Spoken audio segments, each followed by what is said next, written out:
Bonjour à tous et bienvenue dans cette nouvelle vidéo. Alors aujourd'hui je vais te parler du défi que je me suis lancé en janvier 2020 pour coudre ma garde-robe avec ma machine à coudre. Et donc si toi aussi tu as envie de te lancer, que tu es débutante et que tu ne sais pas trop comment faire, eh bien je te partage 3 astuces pour t'accompagner dans ce projet juste magnifique.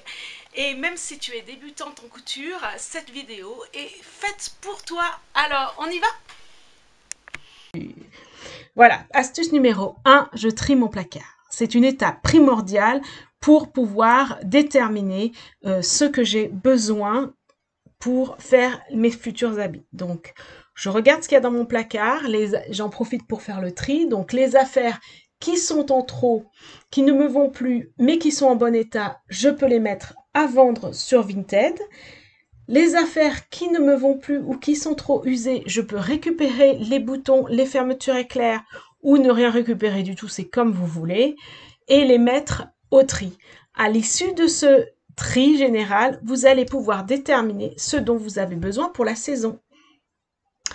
Astuce numéro 2, je réalise le tableau des visions. Donc le tableau des visions a pour objectif de déterminer un petit peu l'ambiance de la saison pour laquelle vous allez coudre. Donc pour cela, vous regardez sur Internet, tu peux regarder sur Internet, mais tu peux aussi, dans des magazines, découper des images. Ça permet d'avoir les couleurs, les tissus que tu aurais envie d'utiliser pour cette saison.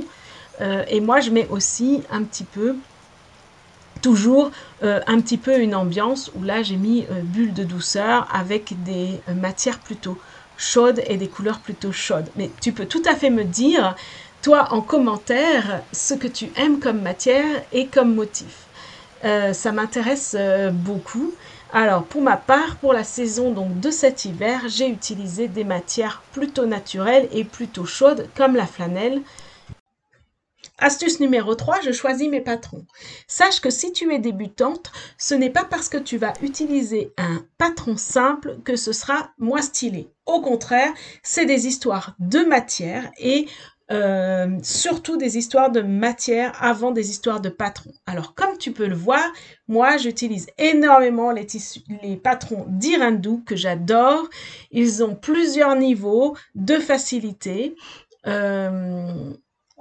Et c'est vrai qu'en fonction des tissus qu'on va utiliser, le rendu ne sera pas le même et le rendu peut être vraiment très très chouette avec un patron très simple.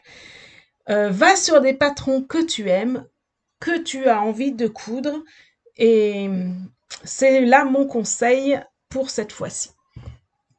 Donc, une fois que tu as déterminé ce que tu as besoin, je le note sur une fiche. Je choisis 8 patrons. 8 choses que j'ai besoin. Et ensuite, à côté, je vais mettre les patrons que je vais utiliser. Je vais mettre les tissus que je veux utiliser pour ces patrons.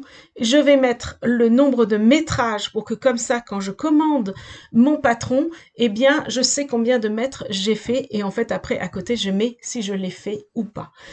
Alors, j'en mets 8 en début de saison. Enfin, là, pour cette saison d'hiver, j'en ai mis 8. Bien évidemment, c'est no stress. Si je ne les fais pas tous, c'est pas grave. Je les ferai pour la fois suivante et ça n'a pas d'importance. Une fois que tout ce travail de préparation est fait, il ne nous reste plus qu'à coudre. Donc, pour ma part, j'ai tendance à couper plusieurs patrons en même temps, à un jour même si je ne les coupe pas dans la foulée. Ça me permet d'éviter de couper, coudre, couper, coudre. Là, je vais vous montrer un exemple pour illustrer ce que je vous ai dit tout à l'heure, où c'est une jupe culotte où j'avais décidé de faire de la broderie sur la jambe droite en bas. Et voilà, la jupe culotte, le patron, donc c'est un Dirndl du magazine, enfin du livre Dresde, et c'est un modèle qui est quand même relativement simple. La seule difficulté, c'est la fermeture éclair dans le dos. Et donc du coup, pour améliorer entre guillemets le modèle, j'ai décidé de faire une broderie en bas de la jambe. C'est un modèle que j'ai cousu dans une flanelle grise. Donc vraiment pour l'hiver, elle est chaude, je vous confirme. Donc voilà pour vous dire que la simplicité, des fois, elle est bien pour que pour justement pouvoir faire un peu les modifications qu'on veut. Et là, je vous laisse à votre créativité et à vos envies par rapport à ça. Voilà ce que je peux vous dire pour les patrons. Donc, moi, personnellement, je couds vraiment le week-end. Le week-end, et donc du coup j'y vais petit à petit.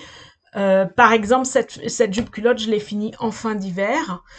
Pour moi, c'est pas dramatique, elle sera pour l'année prochaine, et puis c'est tout, quoi. Pour moi, je me mets pas de temps dans la couture de ma garde-robe. Ça vient au fur et à mesure. Voilà.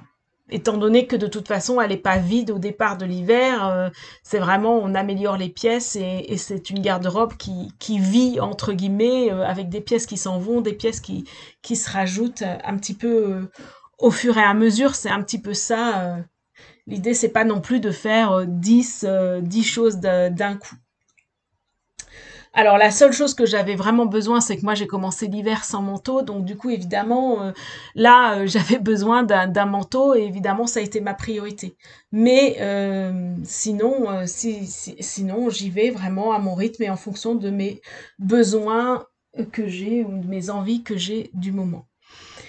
L'avantage de faire comme ça, c'est qu'en fait on organise, et au lieu de faire 10 jupes alors qu'on aurait besoin d'un gilet et d'une robe, et ben ça permet de vraiment d'homogénéiser sa garde-robe et d'avoir ce qu'on a besoin durant toute l'année. Donc ça, c'est vraiment très important. Puis ça permet aussi un petit peu d'aller en fonction de ses envies et en fonction de ce qu'on a, ce qu'on veut.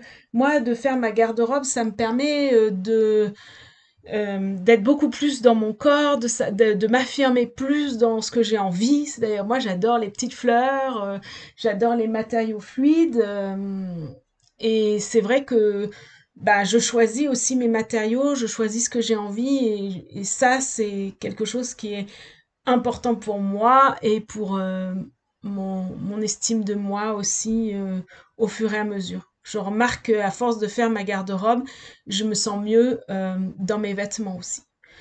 Alors, c'est vrai que une des raisons pour lesquelles j'ai commencé à faire ma garde-robe, c'est aussi parce que voilà, moi je suis pas taillée mannequin 38, parfait 38. Non, non, à chaque fois c'est un peu compliqué.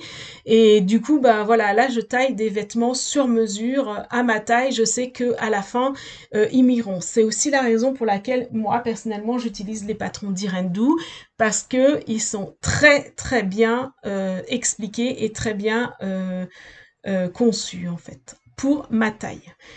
Voilà. Du coup, je vous fais un petit défilé de mode, et je vous montre le fameux manteau que j'ai fait en début d'hiver. Donc c'est Opium de Direndou, avec la fameuse jupe culotte dont je vous ai montré des extraits. Voilà.